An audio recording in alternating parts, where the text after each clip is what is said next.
मंत्रालय में आज कैबिनेट की मीटिंग थी। इसी दौरान एक युवक ने मंत्रालय के भीतर लगी सुरक्षा जाली पर कूदकर खुदकुशी करने की कोशिश की। टीवी चैनल और प्रिंट के पत्रकारों ने जब उस युवक की प्रतिक्रिया जानने की कोशिश की तो पत्रकारों के साथ पुलिस कर्मियों ने धक्का मुक्की की। इसके विरोध में पत्रकारों का आंदोलन।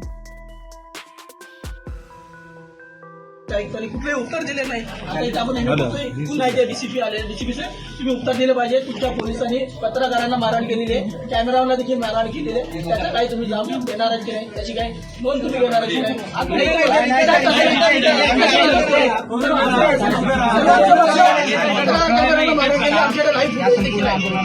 पोलिसांना सांगितलं,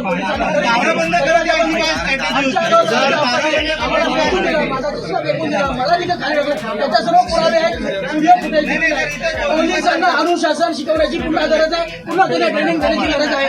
अशा प्रकारे चालणारे पोलीस त्यांच्यासाठी ती कोणासाठी युनिफॉर्मसाठी नसतात।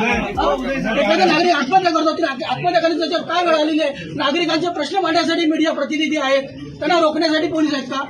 नागरिकांचे प्रश्न मांडायचे नाही का मीडियाने? पत्रकार दिसले की त्यांना मारतोड करा। आम्ही 10 वेळा सांगितलं असेल बाबुल साहेब काहीतरी अलर्ट आहे, कोणतरी आंदोलन, आम्ही तुम्हाला कोऑपरेट करतो, त्याचं हे फलित आहे का? दारं बंद करत द्यायची स्ट्रॅटेजी काय आहे? त्या मंत्रालयामध्ये कोणत्या लोक घुसखोर करतात? मोबाईलचे तर कॅमेरे ऑन आहे ना, कारण काय बाबा? धक्काबुक्की का करत आले पोलीस?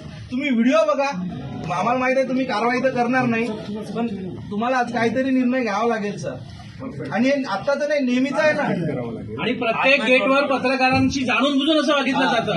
सगळ्या पत्रकारांची तक्रार आहे। पत्रकार म्हटलं की त्याचं ऐकायला 4 वेळा बघणार, गुन्हेगार आहेत त्यांची औषधं हा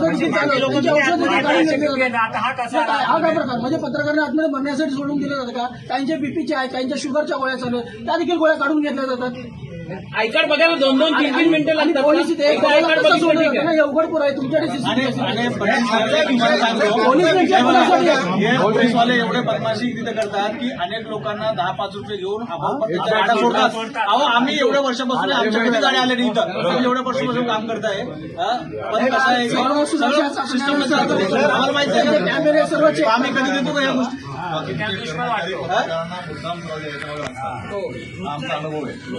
तुम्हाला असे आदेश आहेत का कोणाचे? आम्ही कोणाचे कधी मला फोन आला तर तुमची